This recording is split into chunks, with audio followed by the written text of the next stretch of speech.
Escalation. Sometimes, two deadly foes will stumble across each other and a bloody engagement will start. Both players roll a dice, re-rolling in the case of a tie, and the player that rolls higher decides which territory each side will use. The territories are shown on the map. Each player must count up the number of units in their army and divide the total by 3, rounding up.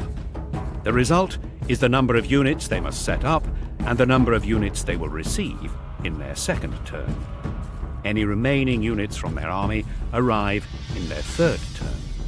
For example, a player with an army of 10 units would set up 4 units at the start of the game, receive 4 units in their second turn, and 2 units in their third turn. The players then alternate setting up their starting units, beginning with the player that determined territories. Models must be set up in their own territory more than 12 inches from enemy territory. The players must set up all of the battle line units in their army before they can set up any other units.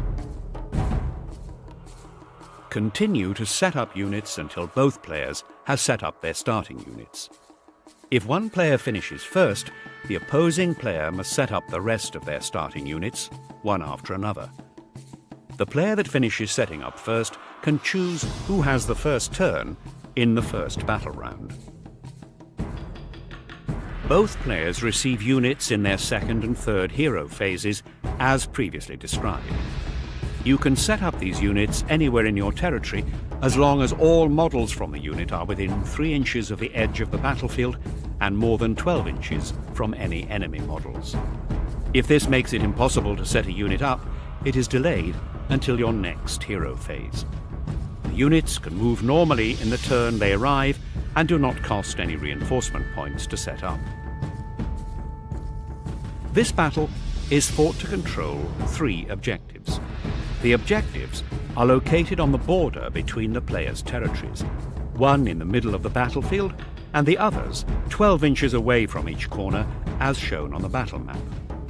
A player controls an objective if, at the end of any turn, they have more models from their army within 6 inches of the objective than there are enemy models within 6 inches of it. Starting from the second battle round, each player scores 1 victory point for each objective they control at the end of each of their turns.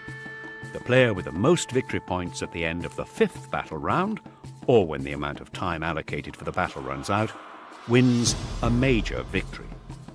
If the players are tied on victory points at the end of the game, then each player adds up the points value of any enemy units that have been destroyed during the battle, including any summoned units.